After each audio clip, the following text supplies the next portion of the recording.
The average man is born with an inborn urge to gamble. Take the case of Mr. G.G. Geef. Geef was never too busy to enjoy risking his hard-earned dough on the chance of making an easy buck. Football pool, George? You bet. He was a soft touch for the latest gambling fads of the moment. Chain letter? The Chinese lottery? Join a pyramid club? Irish sweepstakes? Hey, George, not you for lunch. Okay, Joe. Gee, I won again. Thanks, George. At every turn, Mr. Geef met with opportunities to gamble, and loose change always burned a hole in his pocket. He was a pushover for a one-armed bandit.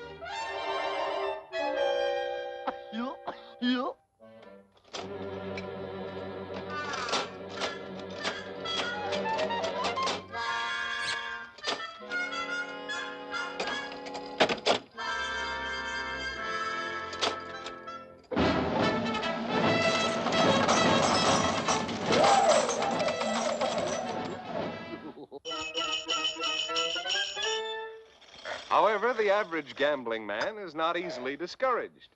He feels his persistence will be rewarded, and that opportunity awaits just around the corner.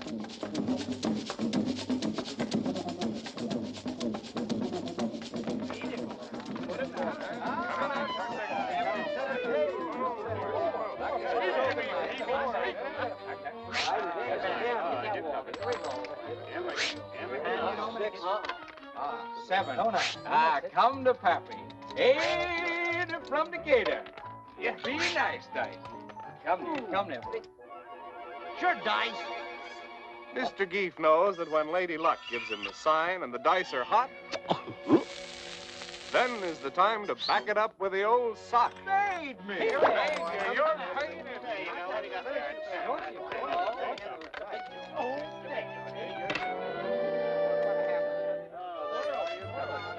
Ho hum. Easy come, easy go.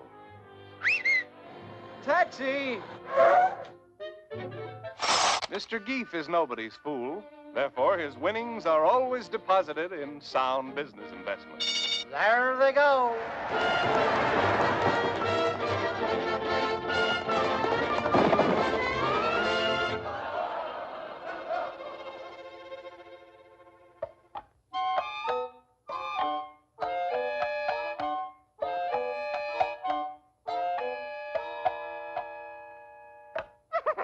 Occasionally, Geef's investments fail to pay off. But in spite of these financial fluctuations, the average man is a good loser. How you doing, George? Swell, Al. Just swell. Oh, fudge. Of all the gambling games, there was none Mr. Geef enjoyed as much as the cozy atmosphere and the congenial company of a friendly game of poker. Hi, you fellas. Hello. Put up or shut up. Friendly greetings over, George Geef analyzes his opponent's hands by closely studying their subtle facial expressions. Of course, this strategy is a complete flop if the players happen to be wearing their poker faces. The player must be alert and quick to take advantage of every unseen opportunity. One must keep his eyes peeled, even in a friendly game. Play waxes hot. I raise. Raise again. I raise you. I call. The game becomes tense. Cards. 2. Give me 5. I'm Pat. The stakes are high. Raise. Up. Call. You're light. I bump you. But Mr. Geef's enjoying every minute of it. Raise you. Up 4. 4 and 3 more. Raise. Up another. Take it and bump 2 blues. I call. I call. What you got? Nothing. Me too. Me too. Beats here. Pair of deuces? I thought you were bluffing. Break 'em in, George. Thanks, fellas. Lucky George Geef, the winner. Oh, my gosh, it's getting late. Cash me in. I gotta go. Put that So, girl. He's a... Hey, George, what's the idea? George Geef, tonight is your lucky night. Now, if your luck holds out, you can sneak in without waking the little woman. the coast's clear. Easy does it. One false move and...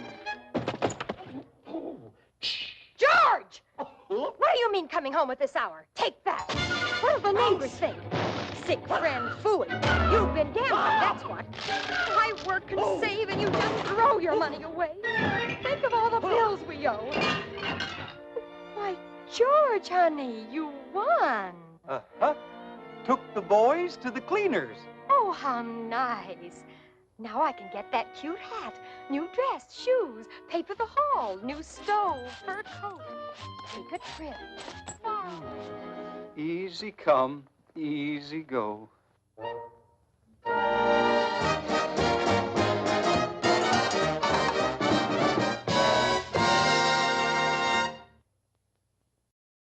What do you know?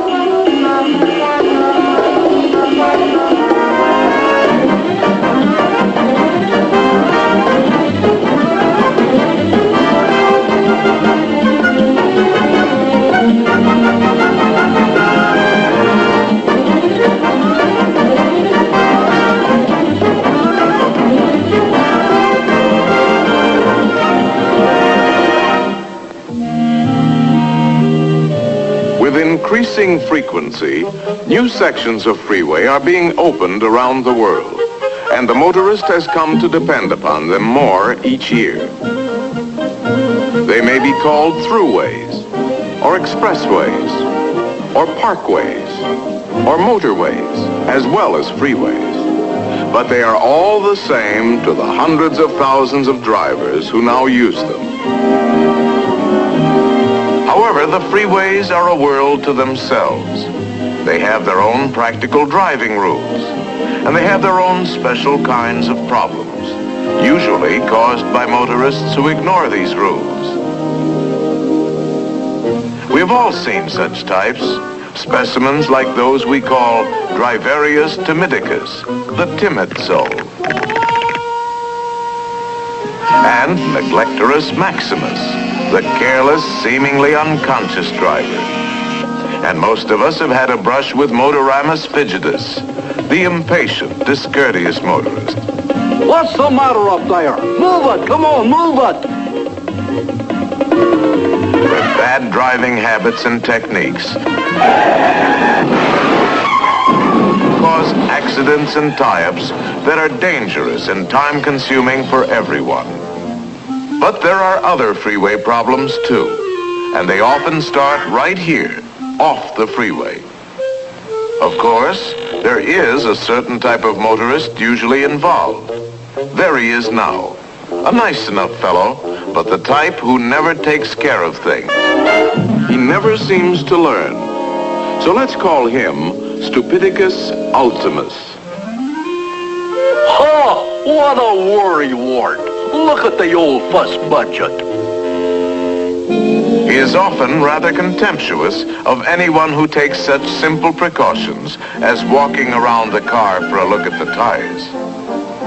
Mr. S hasn't looked at his tires since he bought the car, so of course they've been run ragged. He hasn't had the motor or brakes checked either.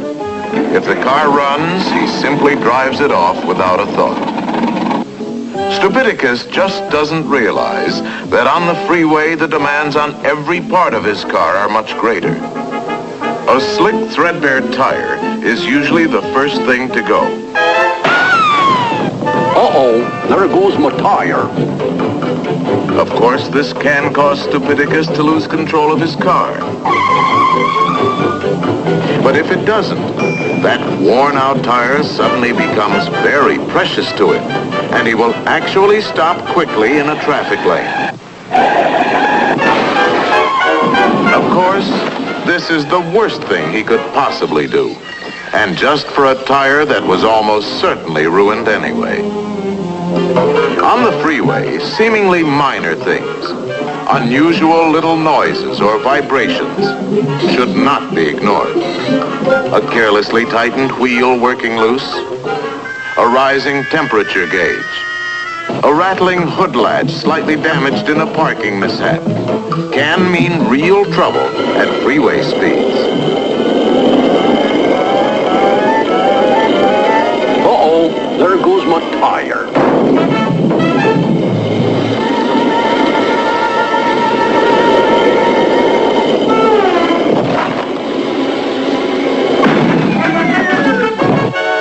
Stupidicus is the only one to blame for this predicament, but he has other ways of causing himself trouble, too. For example, the way he puts things in his car. See how carelessly he piles them in the back seat, never thinking that in a sudden stop... Oh, ouch! Oh, ouch! Every one can become a dangerous projectile, threatening his life and limbs. But even worse is the way he loads a trailer. He usually piles too much on and then ties it down very carelessly. Naturally, at freeway speeds, part of the load is soon distributed along the way. This adds to other carelessly scattered litter, all of which costs millions of dollars a year to clean up. But there are often more immediate and far more serious results.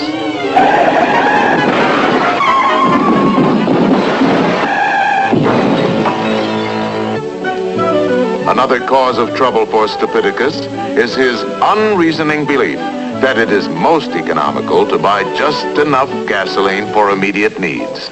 2 gallons, bud. That ought to get me there. Without any reserve fuel for possible delays or miscalculations, eventually there can only be one result.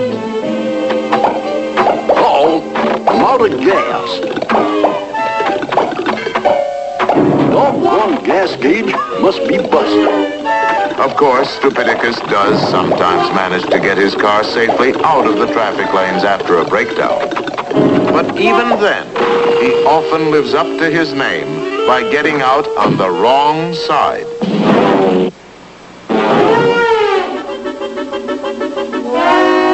Or sometimes trying to make repairs while actually standing in a traffic lane.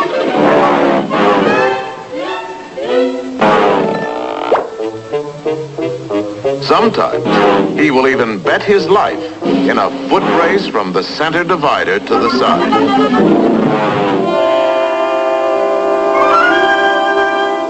Once in a while, in spite of all precautions, a breakdown will occur. This is a serious matter on a busy freeway, but the dangers can be lessened by following a few common sense rules. First of all, remember that you are in a flowing stream of traffic that cannot be stopped quickly. So if trouble develops, look around and plan your moves. There is nearly always time for that.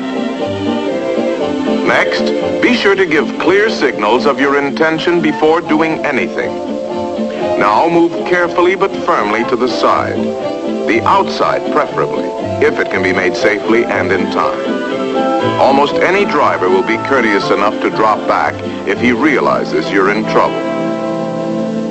Once off to the side, get well out of the adjacent traffic lane.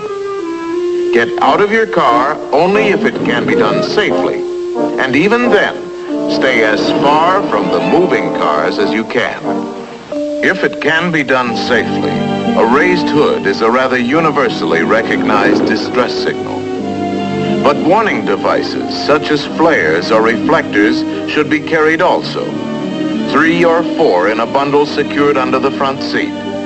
Always look out for spilled gasoline or other fire hazards before lighting flares, and set them carefully.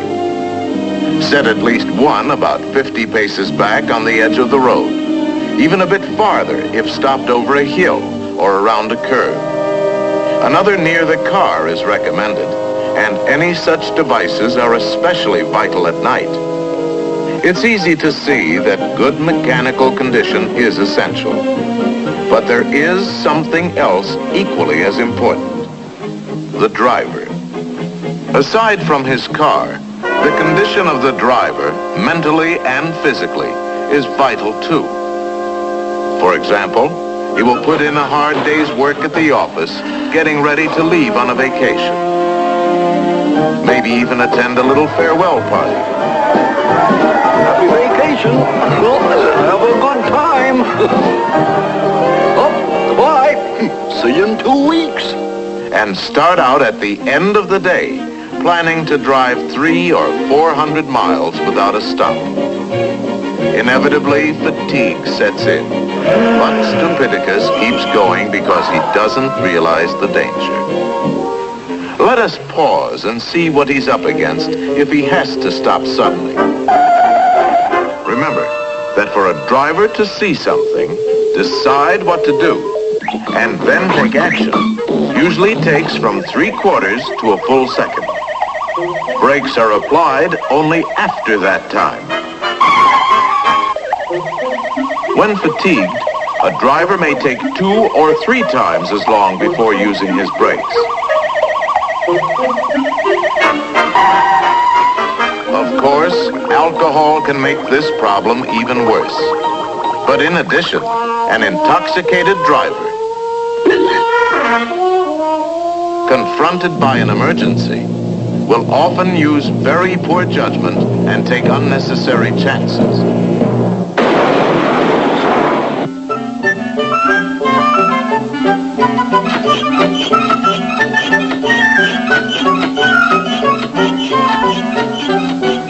Another problem on long trips is that the constant speeds and steady hum of the engine tend to subject Stupidicus, or any other driver, to a kind of freeway hypnosis.